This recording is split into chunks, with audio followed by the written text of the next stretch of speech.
সম্মানিত দর্শক, আসসালামু আলাইকুম। শিক্ষার কথা ইউটিউব চ্যানেলের নতুন আরেকটি ভিডিওতে আপনাদেরকে স্বাগতম। 2024 সালের একাদশ শ্রেণীতে ভর্তির আবেদনের ক্ষেত্রে এবারে সম্পূর্ণ নতুন একটি ওয়েবসাইটের মাধ্যমে তথা বাংলাদেশ শিক্ষা ও পরিসংখ্যান ব্যুরো BANBEIS-এর ওয়েবসাইটের মাধ্যমে ভর্তি কার্যক্রম সম্পন্ন করা হবে।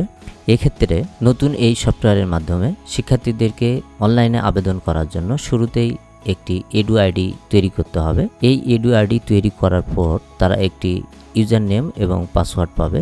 এই ইউজার নেম এবং পাসওয়ার্ড দিয়ে তারা সাইন ইন বা লগ ইন করতে পারবে। সাইন ইন বা লগ ইন করার পরে তাদের পেমেন্ট পদ্ধতিটি কার্যকর হবে। সাইন ইন বা লগ ইন করার পর তারা পেমেন্ট অপশনটি পাবে। তো কিভাবে এডু আইডি তৈরি করা যায় এ সংক্রান্ত একটি ভিডিও এই চ্যানেলে আপলোড করা রয়েছে, আমি আই বাটনে দিয়ে রাখবো, আপনারা সেখান থেকে দেখে নিতে পারবেন। ইউজার আইডি এবং পাসওয়ার্ড দিয়ে লগ ইন করার পরে নতুন পাসওয়ার্ড তৈরি করার পর তারা একাদশ শ্রেণীতে স্মার্ট ভর্তি সিস্টেমে প্রবেশ করতে পারবে। এখানে প্রবেশ করলে বাম সাইডে যে মেনু বারগুলো রয়েছে সেখান থেকে আমার প্রোফাইল, কলেজ অনুসন্ধান, আবেদন, এই আবেদন অপশানে ক্লিক করলে ড্রপডাউন মেনুতে ক্লিক করলে আবেদনের ফি জমা দিন এবং আবেদন আপডেট করুন, আবেদন দেখুন, নির্বাচন, পেমেন্টের ইতিহাস ইত্যাদি প্রদর্শিত হবে এবং আমার প্রোফাইলে থাকা অবস্থায় আবেদনকারীর প্রোফাইলের বিস্তারিত এরকম প্রদর্শিত হবে। এবার আবেদনের ফি প্রদান করার জন্য আবেদন এর ড্রপডাউন মেনুতে ক্লিক করলে আবেদন ফি জমা দিন এই অপশনটিতে ক্লিক করতে হবে। আবেদনের ফি জমা দিন এই অপশনে ক্লিক করলে এরকম একটি ইন্টারফেস প্রদর্শিত হবে। এই ইন্টারফেসে পেমেন্টের জন্য দুইটি পদ্ধতি বা গেটওয়ে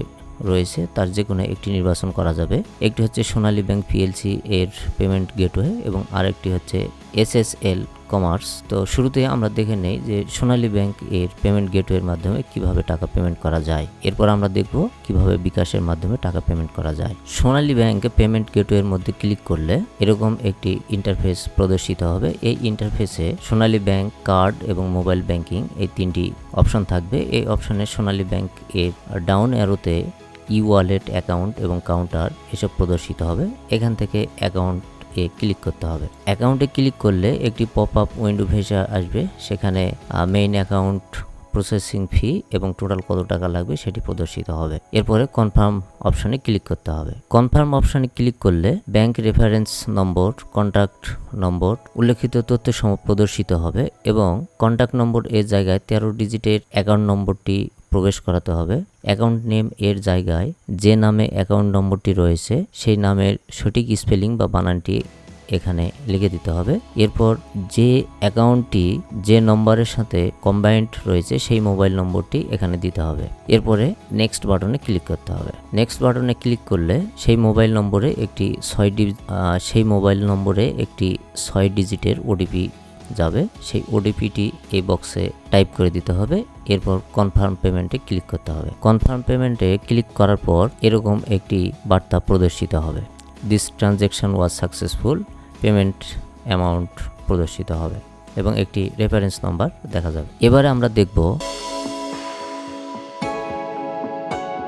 বিকাশের মাধ্যমে কিভাবে টাকা পেমেন্ট করা যায়। সোনালী ব্যাংক গেটওয়ের মধ্যে ক্লিক করার পরে আপনারা শুরুতে সোনালী ব্যাংক, কার্ড এবং মোবাইল ব্যাংকিং দেখতে পাবেন। এবারে মোবাইল ব্যাংকিং এর উপর ক্লিক করলে নিচের দিকে বিকাশ, ওকে ওয়ালেট, রকেট নগদ এগুলো প্রদর্শিত হবে। এবার মোবাইল ব্যাংকিং এর উপরে ক্লিক থাকা অবস্থায় বিকাশের উপর ক্লিক করতে হবে। বিকাশের উপর ক্লিক করলে এরকম একটি ইন্টারফেস প্রদর্শিত হবে, সেখানে কনফার্ম বাটনে ক্লিক করতে হবে। কনফার্ম বাটনে ক্লিক করলে রেফারেন্স নম্বর, ইনভয়েস নম্বর এবং টাকার পরিমাণ এবং ফি প্রদর্শিত হবে।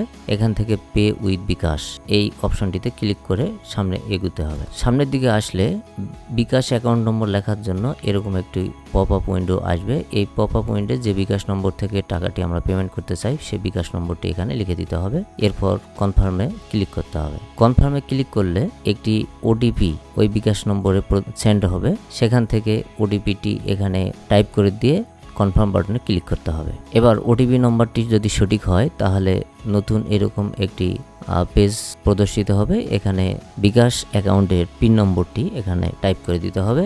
এরপর কনফার্ম বাটনে ক্লিক করতে হবে। কনফার্ম বাটনে ক্লিক করলে আবেদনের মূল পাতাতে ফিরে এসে দেখা যাবে যে আপনার পেমেন্ট সফলভাবে সম্পন্ন হয়েছে। এবার আবেদন জমা দিতে এগিয়ে যান, অর্থাৎ এরপর থেকে আপনি কলেজ বা প্রতিষ্ঠান চয়েস দিতে পারবেন।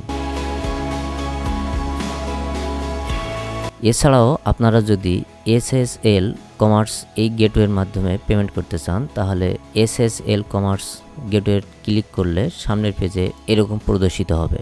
আপনি এখান থেকে card, mobile banking, net banking ইত্যাদির মাধ্যমে টাকা পেমেন্ট করতে পারবেন। তো এখান থেকে বিকাশের মাধ্যমে কিভাবে টাকা পেমেন্ট করা যায় সেটা আমরা দেখব। কার্ডের পাশে এবং নেট ব্যাংকিং এর মাঝখানে যে মোবাইল ব্যাংকিং রয়েছে এটির উপর ক্লিক করলে নিচে বিভিন্ন মোবাইল ব্যাংকিং সেবাগুলো প্রদর্শিত হবে। এখান থেকে বিকাশের উপর ক্লিক করতে হবে। বিকাশের উপর ক্লিক করার পর পে আপনার টাকার পরিমাণ দেখাবে, এই অংশে ক্লিক করতে হবে। এবার ঠিক পূর্বের মতোই বিকাশের পেজ প্রদর্শিত হবে। এখানে বিকাশ নম্বর দিয়ে কনফার্ম করতে হবে। এরপর ওই বিকাশ নম্বরে যে ওটিপি যাবে সেই ওটিপিটি এখানে টাইপ করে দেওয়ার পর কনফার্ম করতে হবে। ওটিপি সঠিক হলে এবার পিন নম্বরটি দেওয়ার জন্য একটি বক্স প্রদর্শিত হবে। এই বক্সে পিন নম্বর টাইপ করে দেওয়ার পর কনফার্ম করতে হবে। কনফার্ম হয়ে গেলে আপনাদেরকে আবারও সেই আবেদনের পেজে ফিরে নিয়ে যাবে এবং লেখা প্রদর্শিত হবে আপনার পেমেন্ট সফলভাবে সম্পন্ন হয়েছে, আবেদন জমা দিতে এগিয়ে যান। এই বাটনে ক্লিক করলে আপনি এবার প্রতিষ্ঠান সার্চ করে চয়েস দিয়ে আবেদন সম্পন্ন করতে পারবেন। তো এই ছিল ফি প্রদানের নিয়মাবলী। আশা করি ভিডিওটি ভালো লেগেছে। ধন্যবাদ।